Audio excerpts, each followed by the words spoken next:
Hi everyone and welcome to my October reading wrap-up. I cannot believe that October is already over and we're now in November. I read 13 books this month, so let's have a chat. I did not do a very good job at sticking to my TBR. I think I probably read like 3 books on my TBR and that's about it. And I think I had like over 10 books on my TBR, which was my fault for doing in the first place because that is way too ambitious. But a TBR is a recommendation, it is not a must, so I don't feel too bad about it. But anyways, book number 1 that I read was Gallant by lilyiisobel because I wanted to set the tone for the month. I wanted a very gothic and atmospheric read and this definitely brought that. However, I only gave this book 3 stars because the plot and the characters weren't strong enough for me to enjoy just having vibes. Like, I love when a book, you know, you're there for the vibes, but I still need to like the characters or the plot enough to enjoy the book. So unfortunately, this book missed the mark on those. But we follow Olivia, I believe her name is. Yes, who is a young girl at an orphanage, and one day she gets a letter stating that it's from a family member saying, "We've been looking for you, come home, a car's waiting to pick you up the next day," basically. So Olivia goes to this house. Basically, we find out that life and death are very intertwined. The house is called Gallant, so that's where the name comes from. She meets certain family members and people who help run the house. Life and death is involved, the family's history is involved, and I can't really say much more because there isn't much more to it. It doesn't really seem very high stakes, but it's a lilyiisobel book, so it's beautifully written. There is letters in the book.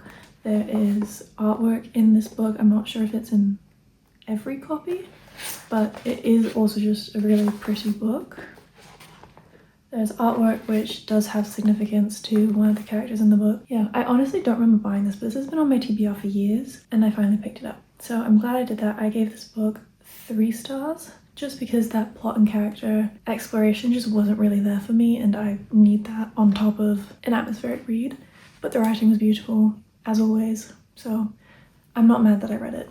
The next book that I picked up was City of Glass by Cassandra Clare, and I listened to this book on audio. I can't say too much about this book's specific plot because it's the 3rd book in the series, so I'd be spoiling it for you, but the Shadowhunters universe, in general, we follow Clary, who discovers that her mother has kind of been keeping a very large part of her life hidden from her and a world that she later discovers, and we are kind of on this journey with Clary as she discovers certain things about this world. The Shadowhunters universe is very popular, so I'm sure you know about it, and there's TV shows or movies. There's a movies series about it, and yeah, this book, we finally get over the whole sibling thing. I know I say this every single time I've mentioned this universe, but we finally solved it, which I could not be happy about because it was just something that I thought was just going to happen in book 1 and then very quickly in book 2 we were going to solve it, so then we were no longer doing this because it was already weird that it was included in the first place, and then it just lasted until the end of book 3.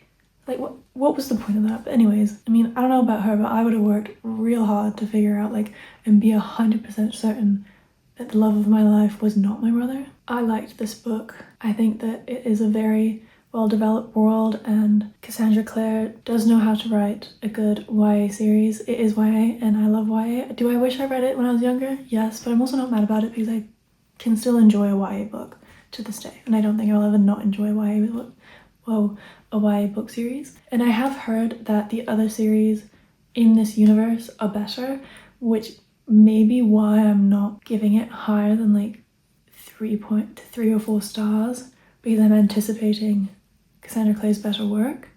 But I still think this is a very good YA fantasy series. Well, it's like urban fantasy, I guess, because it's set half in New York and half in this fantasy version of New York, basically. So yeah, book 3 in the Immortal Instruments I gave 3 stars too, and I will be probably reading the side series that you're kind of supposed to read in between books 3 and 4 of the Mortal Instruments series next. I don't think they're available in my library, so I'll have to see how I can get my hands on those. I'm excited to continue the series and learn about new characters in this world. Because don't get me wrong, I love Jason, I love Simon, but Clary can be a little bit annoying at times. The next book that I listened to and picked up was The Lost Sisters by Holly Black, and this is basically a letter sent from Taryn is that her name?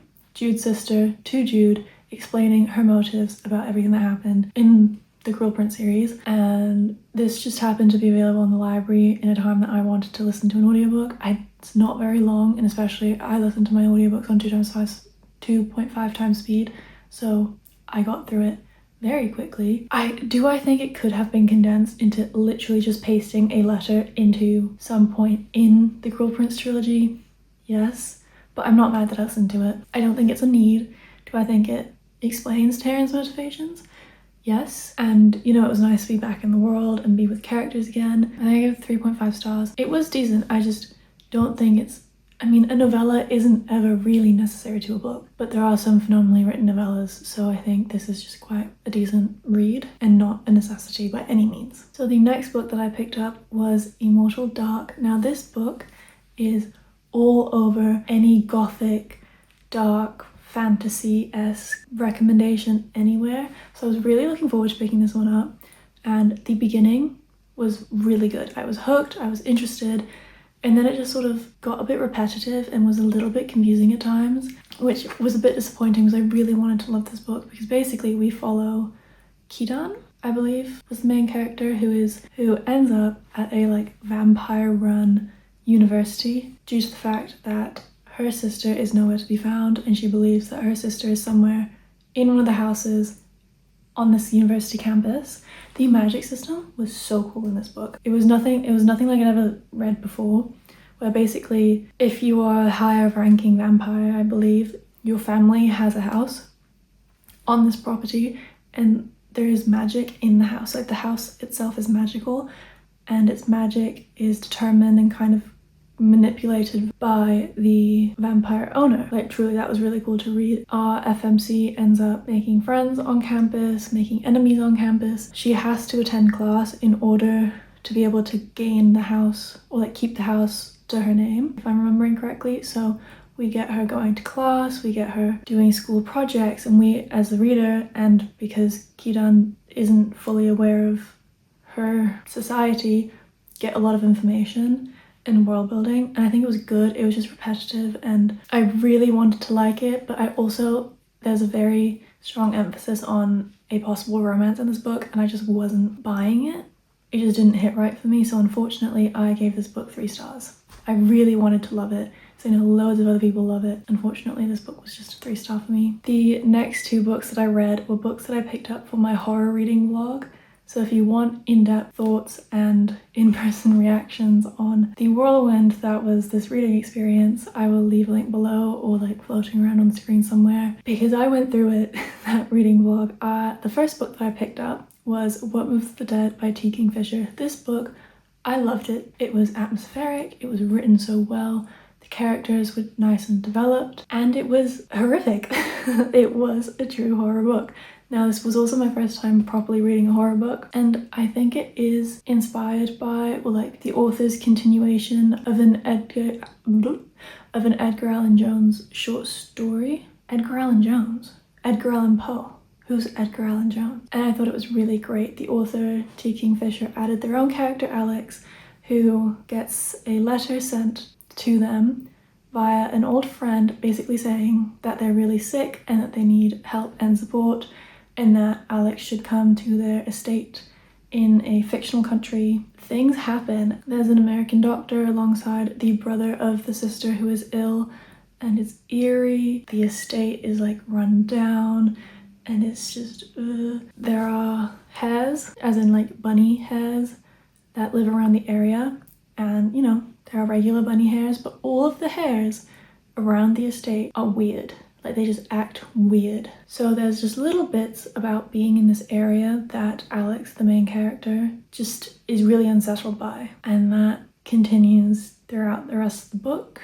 The way that these hares end up being described later on, like the way that their limbs move, it just but it was phenomenal. And this book is the first book in a 3-book series, which like the other 2 I believe follow Alex, our main character, on different adventures. I don't think it has anything to do with what happens in book 1, and I definitely want to read the rest of them. It's also a short story because I went into this reading vlog not wanting anything longer than like 150 pages, because I just didn't want to suffer for longer than that, to be honest. And I gave this book 4 stars. It was written so well, and it definitely made me feel the way that I think was intended to make me feel. So that was What Moves the Dead. The second book that I picked up for this reading challenge was To Be Devoured. Now, this book is shorter than What Moves the Dead, but it packs a punch. It is disgusting. I was using Goodreads and like looking at the suggested under other books to find the 2 books for this video. I saw the cover, read the premise, and I was like, okay, we're gonna do this one. I kind of went into it blind. But then the longer that I read it, the more I was like, this sounds really familiar. Like, why do I feel like I know this? And it's because I remember watching Reads with Rachel's book about this book, however long ago it was when that video came out. So I was like, oh, I remember this book now. But it was so different reading it for myself. I had no idea what to expect, even though I had watched Rachel's video, but that was a while ago. And all I'm going to say is it was disgusting, but you were intrigued the entire time. I don't think you could start that and not finish it because you just have to know how it ends. The writing was really good. I was grossed out and horrified. It made me feel sick in, you know, the best way possible, because that is what the author intended to do. Definitely check trigger warnings if you decide to pick this book up. I gave it 3.75 stars, I believe. My reading vlog is up if you want to see full reactions to this. Now, after reading those 2 books, I needed to pick up something light and fluffy and romancy and fun, because that was quite the roller coaster of emotions. So I picked up Wild Eyes by Elsie Silver. Everybody knows Elsie Silver. Everybody loves Elsie Silver. Well, maybe not, but I sure do. And this is book 2 in the Rose Hill series, which is a interconnected standalone series where we follow a friend group who all happen to be single dads. I loved book 1. I gave book 1 5 stars. I also gave this book 5 stars because 5 stars for me is a feeling. It's not, you know. So if I felt really happy by the end of the book and I felt like it was a well developed book, I'm gonna give it 5 stars. So far, both of the books in this series have been 5 stars. I was really skeptical at first because I thought that Skylar, our main character, was gonna annoy me.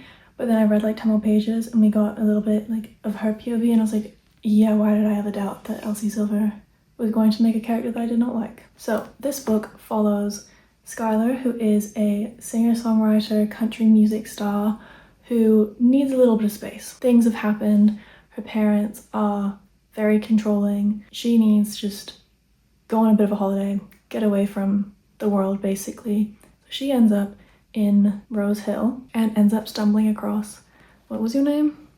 West. And West is a single dad of 2 young kids who runs a horse ranch. Not really a horse ranch, more just like, not like cowboy, but like training horses so then he can sell them to other people. It's basically about them falling in love. It's a bit complicated because, you know, West has kids. Skylar ends up on the same property as West, so the kids end up taking a liking to Skylar. West's like, I can't give up my life, or I can't introduce another woman into my life unless she is the one. So he's a bit like, I have these feelings for Skylar, but like, is she the one? I can't do that to my kids, this, that, and this and that. And then a lot happens with Skylar in her career and her songwriting. And by the end of it, like the last 100 pages, you just root for these characters so much, which is what I think Elsie Silver gets better and better at every single book. You just need them to be together. So I was like crying happy tears by the end of this because like they're together and they're happy. So 5 stars. And the parrot was great. The next book that I picked up was People Watching by Hannah Bonham Young, which was a highly anticipated release. And I did also film a reading vlog reading this book and the next 2 books that we will talk about after this, because all 3 of them were recent new releases and fitting for like autumn TBR. I really enjoyed this book. I know that there was a lot of not controversy, but a lot of negative reviews about this book. I really liked it. I talk more about that situation in the reading vlog, but for me, I really liked it. I like both characters. We follow Prudence, and Milo. It is set in a small Canadian town, and Prudence is basically at home living with her mum and dad and taking care of her mum who has Alzheimer's disease, and her dad's just a bit worried that Prudence isn't really living her life. Like he feels like, well, he doesn't want Prudence to basically waste her life taking care of her mum when she should be out doing other things. And Milo is a adventuraholic. He basically travels the world, not really sticking in one place, not really sticking with one person. and he ends up coming to the same small town because his brother has just moved. His older brother moved there to live. He has a house there and to start a brewery. Him and Prudence end up meeting. Prudence is very open to the fact that she has never been in a relationship, she doesn't have much experience, and Milo's like, I'm here, you know, let's do something. And Prudence is open to the idea, and by the end of it they fall in love. And I just think it was a well-written story. They had a lot of cute moments. I liked that every member of both families had a purpose, and we really got to know them, and they all had a different voice, which I really enjoy in a book, especially with a bigger cast of characters. So I gave this book 4 stars. The next book was, again for this reading vlog, and another highly anticipated new release, and that was Soul Searching by Lila Sage. I love this cover so much. When it was announced that this was the cover, I had to get it. So Soul Searching follows Collins, who, her and her twin sister Carter, can see ghosts and interact with ghosts and talk to ghosts, and she likes to set boundaries between her and her family. She doesn't want to be stuck in this small town. She is a photographer, so she wants to travel the world with her photography, but at the beginning of the book her money starts to run out. The antique shop that her parents are running is basically trying to be bought out by some big company, so Carter, her twin sister, asks Collins to come home and help. Collins doesn't really want to go back, but she's also currently struggling with the fact that for some reason her ability to see and speak to ghosts is going away. So she thinks, okay, maybe I just have to go back to, what was it called? Sweetwater Peak, and everything will be fine. When she arrives in Sweetwater Peak, she meets Brady, who has only recently moved to Sweetwater and runs an upholstering business, which was quite unique. And they strike up a bit of a friendship where she's trying to explore different ways of getting her ghost abilities back, and Brady basically wants to explore the town, and they end up falling in love. So this was just a fun, different sort of romance. It's still very much paranormal romance, but it's not scary in any way. The ghosts are actually very pleasant, amicable people. I do wish we got a little bit more stories about the ghosts, because there's a few ghosts that we learn about who have stories that also intertwine a little bit into Colin's life. And I do wish we got a little bit more details into that, but I think it's going to play a bigger role in Carter's book, which will be in book 2, which I'm looking forward to. But yeah, I gave this book 4 stars. I think people were a little bit not upset by the book, but just wanted more out of the book, because there weren't very many stakes in this book, which I think is maybe where people didn't find it the most fun. I really enjoyed it. Soul Searching. I'm excited for the second book. Then the last book in this whole new release trilogy that I started was Mate by Ali Hazelwood. I love this book. I love Bride, and I love this book even more. There was silly parts, there were dramatic parts, there were romantic parts. It was just great. We follow Serena, who, mind you, if you accidentally pick up this book before picking up Bride, you get spoiled by a very big plot of Bride. So I feel bad for anybody that happens to, but if you don't want to know a very big plot of this book, of Bride, maybe skip this book. Serena is Misery's best friend, who discovers that she is part werewolf much later in life. We start off the book with some information that leads Serena to basically shut people out of her life and almost protect them. We also have Cohen, who is the MMC, who is Lo's best friend from book 1 and is a werewolf alpha. And as you can kind of guess by the title, they are mates. So we basically follow Cohen trying to stay away from Serena for reasons that I cannot say, otherwise I'll spoil the book, and Serena basically trying to learn about what it's like to be a werewolf and learn about werewolf customs and adjust to this new lifestyle that she now has, and also on top of that knowing that she is Cohen's mate, what that means and what the boundaries are. There's also vampire, human, werewolf politics happening throughout the entire book, and cults, which was a fun twist that I didn't expect. I love cults in books. I think it's really fun. So this honestly had a lot of fun elements to it, and it's an Ally Hazelwood book, so it's fun all around. But yeah, I gave this book 4 stars. I preferred this one a lot more than I preferred Bride. Then I liked Bride. And then the last book that I read this month was a reread, and I literally just uploaded a reading vlog for this book because that was Corrupt by Penelope Douglas. I read this book a couple of years ago for the first time and enjoyed it. The second time reading it, there were elements that I do not like about this book now, which I think when I read them I just didn't really think.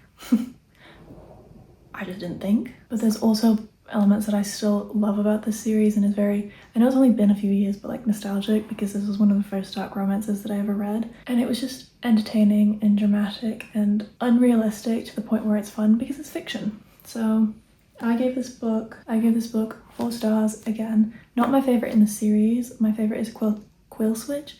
Words, Lily. Kill Switch, which is the 3rd book in the series, but this one follows Erica and Michael. Erica her whole motive throughout the book series is she wants to basically live life. She feels like her parents and her family circumstance means that her life has been set up for her by other people. She wants to make her own decisions, wants to live the life how she wants to live it, and be quite free and choose who she wants to like get married to, because her family and Michael's family have kind of arranged that for her already with Michael's younger brother. She's not the biggest fan. And Michael, I don't really know what his ambitions are, to be honest. He doesn't really have anything like that because he's just kind of there to make Erica's life miserable. We follow a dual POV and a dual timeline story where in the past timeline, Erica, Michael, and Michael's friends end up on Devil's Night pulling some not okay things. Devil's Night is basically the day before Halloween, where the 4 horsemen, which is a wild thing to say, who are Michael, Kai, Damon, and Will. I feel like I'm doing a very bad job describing this, but basically on Devil's Night, the 4 horsemen cause a lot of trouble around town, hold parties, and basically let loose. And Erica is really inspired by them almost, the fact that they can just go out and basically do whatever they want and get away with it. Not necessarily because she wants to do something and not get away with it. Like, I don't think she's the type to like live by those morals, but she just likes the fact that they have this, like, they don't care about anything. And one Devil's Night, something happens that sends 3 out of the 4 horsemen to prison, and Erica gets blamed for it. So when they are released from prison, the 4 horsemen basically try to ruin Erica's life, and in the process Michael can't keep his feelings for Erica at bay. Things happen, and that's Corrupt for you. This storyline ends up expanding into the next 3 books, and I do love the rest of the series. There is not one bad book for me in this series, so this was a fun reread.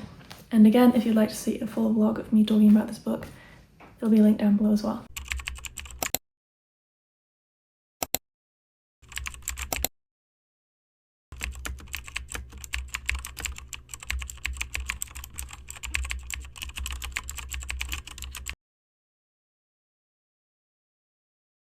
So those were the 12 books, I believe, that I read this month. Thank you so much for watching today's video. Let me know if you've read any of these books and what your opinions are on them, and I will see you in the next video.